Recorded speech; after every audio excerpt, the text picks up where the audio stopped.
এই মুহূর্তের সবথেকে বড় খবর, পাকিস্তানের উপর বড় হামলা করেছে ইসরায়েল। এই প্রথমবারের মতো পাকিস্তানের এক বিশাল জাহাজে ড্রোন হামলা চালিয়েছে ইসরায়েল।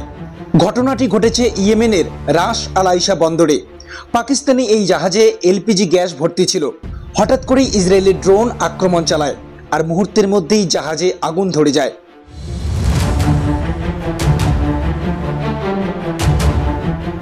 এই জাহাজে মোট 27 জন ক্রু ছিল, যার মধ্যে 24 জন পাকিস্তানি, 2 জন শ্রীলঙ্কান এবং 1 জন নেপালের নাগরিক। যদিও পরে আগুন নিয়ন্ত্রণে আনা হয়, কিন্তু মূল বিষয় হলো এই আক্রমণ শুধু একটি জাহাজ নয়, পাকিস্তানের প্রতি ইসরায়েলের স্পষ্ট বার্তা। সম্প্রতি পাকিস্তানের প্রধানমন্ত্রী জাতিসংঘে দাঁড়িয়ে গাজা প্রসঙ্গে ইসরায়েলের সমালোচনা করেছিলেন, আর তারপরেই এই ঘটনা বড় তাৎপর্য তৈরি করছে। এখন প্রশ্ন হচ্ছে, সৌদি আরব কি করবে? কারণ পাকিস্তান আর সৌদির মধ্যে সদ্য একটি ডিফেন্স ডিল হয়েছে, যেখানে বলা হয়েছিল এক দেশের উপর আক্রমণ মানে অন্য দেশের উপরও আক্রমণ ধরা হবে। কিন্তু ইসরায়েল এমনভাবে হামলা চালিয়েছে যে সৌদির পক্ষে পাকিস্তানের পাশে দাঁড়ানো খুবই কঠিন ব্যাপার।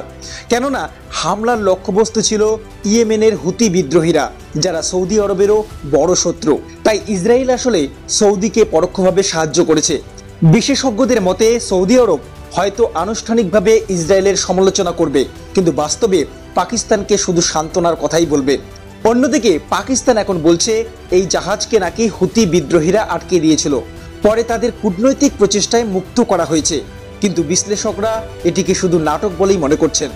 সব মিলিয়ে প্রথমবারের মতো পাকিস্তানের জাহাজে সীমিত আক্রমণ চালিয়ে ইসরায়েল শুধু বার্তাই দেয়নি, বরং পাকিস্তানের জ্বালানি নিরাপত্তার দিকেও আঙুল তুলেছে।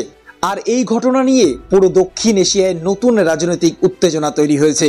বাকি এই বিষয়ে আপনার কি মতামত অবশ্যই কমেন্ট বক্সে জানিয়ে দিবেন। আর ভিডিওটি ভালো লাগলে লাইক, শেয়ার এবং সাবস্ক্রাইব করে আমাদের পাশে থাকবেন। জয় হিন্দ, জয় ভারত।